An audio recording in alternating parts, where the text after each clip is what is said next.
High students welcome to my YouTube channel Imdas maths tuition.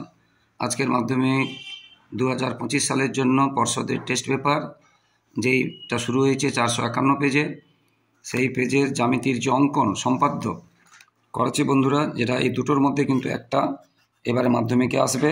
11 দাগের 1 এবং 2। 11 দাগের 1-এরটাতে আছে একটি ত্রিভুজ এবিসি অঙ্কন করতে হবে, যার বাহু 3টের মাপ দেওয়া আছে। বিসি আছে 6 সেমি, সিএ আছে 5.5 সেমি এবং এবি আছে 4.5 সেমি। ত্রিভুজ এবিসি এর অন্তবৃত্ত অঙ্কন করো এবং অন্তব্যাসার্ধের পরিমাপ লেখো। এখানে একটা ব্যাপার আছে, নতুন জিনিস, অন্তব্যাসার্ধের পরিমাপ লেখো। তো দেখতে থাকো বন্ধুরা, খাতা পেন্সিল কম্পাসের সাহায্যে স্কেলের সাহায্যে কীভাবে করাচ্ছি। আর যারা আমার ইউটিউব চ্যানেলটি দেখছো সকলকে অসংখ্য ধন্যবাদ। আর যারা আমার চ্যানেলে নতুন প্রিয় ছাত্রছাত্রী, প্লিজ আমার চ্যানেলটিকে সাবস্ক্রাইব ও শেয়ার করে একটু সাপোর্ট করে একটু পাশে থাকো বন্ধুরা। আর লাইক ও কমেন্ট করতে ভুলো না। তো প্রথমে আমরা যে মাপগুলো দেওয়া আছে সেটা স্কেলের সাহায্যে, এখানে পেন দিয়ে করেছি ভালো করে দেখা যাবে বলে, কিন্তু তোমরা সম্পাদ্য বা অঙ্কন কখনো পেন দিয়ে করবে না, পেন্সিল দিয়ে করবে। তো প্রথমে বিসি 6 সেমি, সিএ 5.5 সেমি এবং এবি 4.5 সেমি নিয়ে নিলাম। এবার নিচে একটা বড় রশ্মি থেকে আমরা বিসির সমান করে মাপটা আমরা কেটে নিলাম। সঙ্গে সঙ্গে আমরা নাম দিয়ে দেবো বি এবং সি, নাম দিয়ে দিলাম বিসি। এরপরে আরেকটা যে বাহু আছে সি এর মাপ নিয়ে, যেহেতু সিএ আছে, সি অথবা এ বিন্দুতে আমরা বসাবো। নিচে যে সরলরেখাটা আছে সি বিন্দু আছে, এ নেই, তাই সি বিন্দুতে বসিয়ে আমরা একটা বৃত্তচাপ আঁকবো। এরপরে পরবর্তী যে রেখাটা আছে 3 নম্বর যে রেখাটা, এ বির মাপ নিয়ে আমরা এ অথবা বিতে বসিয়ে করব, কিন্তু এখানে যেহেতু এ নেই তাহলে বিতে বসিয়ে করলাম। এবং প্রথম থেকে আমরা চাপটা যে আঁকবো একটু বড় করে নেব, তাহলে দ্বিতীয়বার করতে হবে না, বুঝতে পেরেছ? এবার যেখানে ছেদ করেছে ওইটার নাম দিয়ে দেবো এ এবং বি আর সির সঙ্গে আমরা স্কেল দিয়ে যোগ করে দেব। এটা হয়ে গেল ত্রিভুজ, যে ত্রিভুজটা আঁকতে বলেছে এটা হয়ে যাবে ত্রিভুজ, যোগ করে দিলে ত্রিভুজ। এবার এই ত্রিভুজের একটা অন্তবৃত্ত করতে হবে। প্রথমে আমরা কি করব, বি কোণটাকে সমদ্বিখণ্ডিত করব, তারপরে সি কোণটাকে সমদ্বিখণ্ডিত করব। তাহলে বি কোণটাকে আমরা অর্ধেক করব। তাহলে বিতে বসিয়ে পেন্সিল কম্পাসের কাঁটা, তারপরে আমরা দেখেছ। এবার আমরা বি কোণটাকে অর্ধেক করব, একটা চাপ করে নিয়ে সেই চাপের দুপাশে সমান বৃত্ত চাপ নিয়ে আমরা কাটবো। যেখানে ছেদ করবে ওটার সঙ্গে বি বিন্দু যোগ করে আমরা বাড়িয়ে দেব। আমরা এটাকে যোগ করে বাড়িয়ে দিচ্ছি। ঠিক একইভাবে আমরা সি কোণটাকে সি বিন্দুতে বসিয়ে আমরা কি করব, সমদ্বিখণ্ডিত করব। একইভাবে আমরা সমদ্বিখণ্ডিত করব। এটা যে কোনো বৃত্ত চাপ নিয়ে আবার দুই পাশে বসিয়ে আমরা ওখানে কি করব, ওরকম একটা ছেদ বিন্দু বের করব। সির সঙ্গে সেটা যোগ করে আমরা বাড়িয়ে দেব। এটা নিখুঁতভাবে করতে হবে, তাহলে পারফেক্ট হবে ছবিটা। এবার এই দুটো সমদ্বিখণ্ডক যেখানে ছেদ করেছে ওইখানে আমরা কাঁটা বসিয়ে বিসি বাহুতে যেন চাপ একটা নিয়ে নেব, যেন বিসি বাহুর মধ্যে থাকে। এবারে বিসি বাহুকে যেখানে ছেদ করেছে ওইখানে আবার কাঁটা বসিয়ে, দুদিকে কাঁটা বসিয়ে আমরা নিচে একটা দুটো বৃত্তচাপ যেন ছেদ করেছে এইভাবে আমরা অঙ্কন করব।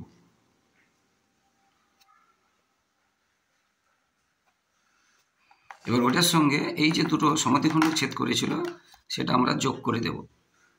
ভালো করে দেখে নাও কোনখানে যোগ করা আছে কোনটার সঙ্গে। এবারে মনে করি বিসিকে ওই সরলরেখার ডি বিন্দুতে ছেদ করেছে, ওখানে একটা নাম দিয়ে দেবো। এবং দুটো যে সমদ্বিখণ্ডক যেখানে ছেদ হয়েছিল, অর্থাৎ যেখানে আমরা মানে কাঁটা বসাবো সেখানে আমরা নাম দিয়ে দেবো ও। সেখানে আমরা নাম দিয়ে দেবো ও, যেখানে দুটো ছেদ হয়েছিল ওখানে নাম দিয়ে দেবো ও। এবারে ওতে কাঁটা বসিয়ে ও ডির মাপ নিয়ে, ওটাই হবে বৃত্তের ব্যাসার্ধ, ও ডির মাপ নিয়ে ওতে কাঁটা বসাবো, ডিতে পেন্সিল বসাবো, ওইটাই হবে অন্তবৃত্তের ব্যাসার্ধ। এবারে আমরা সুন্দর করে আমরা একটা বৃত্ত এঁকে নেব, ওটাই হয়ে যাবে অন্তবৃত্ত, যার কেন্দ্র হবে ও এবং ওডি হবে যার ব্যাসার্ধ। তারপরে নিচে লিখব, অতএব এবিসি ত্রিভুজের অন্তবৃত্ত অঙ্কিত হলো যার কেন্দ্র ও এবং ব্যাসার্ধ ওডি, যার কেন্দ্র ও এবং ব্যাসার্ধ ওডি।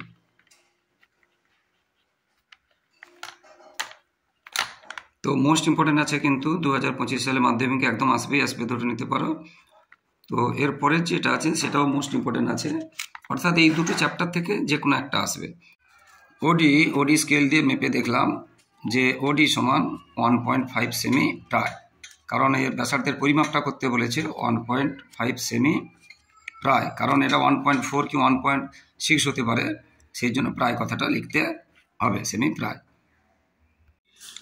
এরপরে 11-2-টাতে কি আছে, জ্যামিতিক উপায়ে 29-এর বর্গমূল নির্ণয় করো।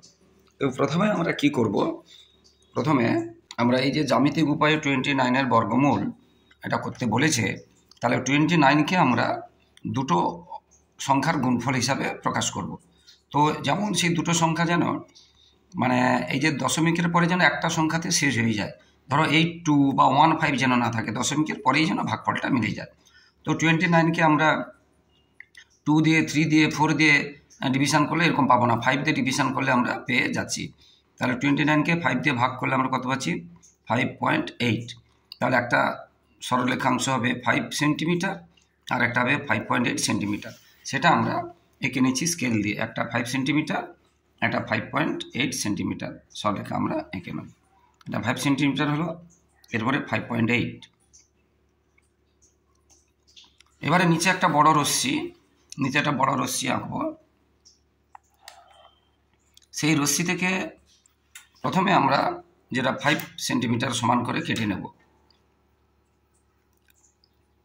5 সেন্টিমিটারের সমান করে এটাকে আমরা কেটে নিলাম। তারপরে এবারে 5.8 ছিল ওইটা সমান করে তার পরবর্তী অংশ কোথায় বসাচ্ছি দেখো ভালো করে, কেটে নিলাম। এবার এই পুরো রেখাটাকে আমরা সমদ্বিখণ্ডিত করব, একটা বড় চাপ নিয়ে আরেকটু আমরা বড় করে নেব। এবার আমরা কি করছি, পুরো রেখাটাকে মানে 5 এবং 5.8 পুরোটাকে আমরা সমদ্বিখণ্ডিত করব। উপরে এবং নিচে চাপ আঁকবো, দুই পাশে সমান চাপ বসিয়ে আবার এই প্রান্তে বসিয়ে আমরা সমদ্বিখণ্ডিত করব। এবারে এটা আমরা কি করব, স্কেল দিয়ে সমদ্বিখণ্ডক অংশটাকে বের করে নেব, একটা সরলরেখা, ছোট করে একটা সরলরেখা নিয়ে নেব। এবারে ওইখানে আমরা কাঁটা বসাবো, পেন্সিল কম্পাসের কাঁটা বসাবো ওইখানে, আর যে কোনো এক প্রান্তে আমরা পেন্সিল বসিয়ে আমরা গোল করব, যে কোনো এক প্রান্তে একটা অর্ধবৃত্ত অঙ্কন করব, অর্থাৎ পুরো সরলরেখাটা হবে ওই অর্ধবৃত্তের ব্যাস।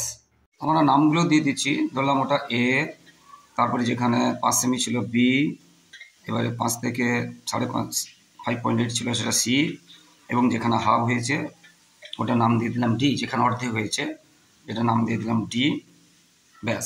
এবার আমরা বি বিন্দুতে 90 ডিগ্রি অঙ্কন করব, বি বিন্দুতে বসিয়ে 90 ডিগ্রি অঙ্কন করব, বি বিন্দুতে বসিয়ে। তাহলে আমরা বি বিন্দুতে একটা 90 ডিগ্রি অঙ্কন করব। এটা যত পারফেক্ট করবে ছবিও তত পারফেক্ট হবে। আর এগুলো বারবার ঘোরানো যাবে না, জ্যামিতি একবারই ঘোরাতে হয়, বারবার ঘোরানো ঠিক নয়। এবারে যেখানে ছেদ করেছে সেটার সঙ্গে বি বিন্দু যোগ করে এই বৃত্তচাপ পর্যন্ত অঙ্কন করব, তার থেকে বেশি নয়, তাহলে এটার সঙ্গে এটা যোগ করে এই যে অর্ধবৃত্ত পর্যন্ত নিয়ে আসবো, তার থেকে বেশিও নয় কম নয়, তাহলে এটা যোগ করে এই অর্ধবৃত্ত পর্যন্ত নিয়ে আসবো।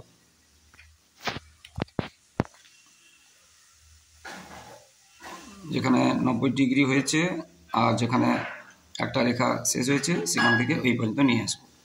ওটা একটা নাম দিয়ে দিলাম, ধরো ই, উপরে এখানে নাম দিয়ে দিলাম ই। এই যে ই হলো বিই, এই বিই হবে বর্গমূল 29-এর মান। এটা আমরা স্কেল দিয়ে মেপে নেব, এটা আমরা স্কেলে সেন্টিমিটার দিক দিয়ে মাপবো, ইঞ্চির দিক দিয়ে নয়। মোটামুটি এটা পেলাম ধরো 5.4, প্রায় লিখবো আমরা 5.4।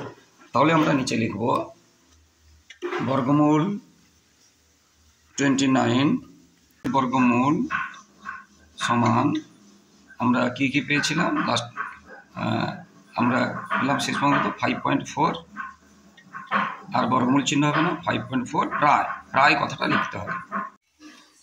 তাহলে এবার আমরা লিখব বর্গমূল 29 ইকুয়াল, আমরা কি পেলাম 5.4 প্রায়, সেমি টেমি লিখবো না, আমরা প্রায় লিখবো, কারণ এখানে একক যেহেতু দিইনি স্কেল দিয়ে ওখানে যেহেতু একক মেপে নিয়েছিলাম, এটাই হয়ে গেল আনসার। অর্থাৎ 29-এর বর্গমূল হলো কত? 5.4। বুঝতে পেরেছো? সেমি থাকলে সেমি। তো বন্ধুরা, যারা আমার ইউটিউব চ্যানেলে দেখছো সবাইকে আবার ধন্যবাদ। আর যারা আমার ইউটিউব চ্যানেলে নতুন প্রিয় ছাত্রছাত্রী, প্লিজ আমার চ্যানেলটিকে সাবস্ক্রাইব ও শেয়ার করে সাপোর্ট করো বন্ধুরা। আর অবশ্যই লাইক ও কমেন্ট করতে ভুলো না।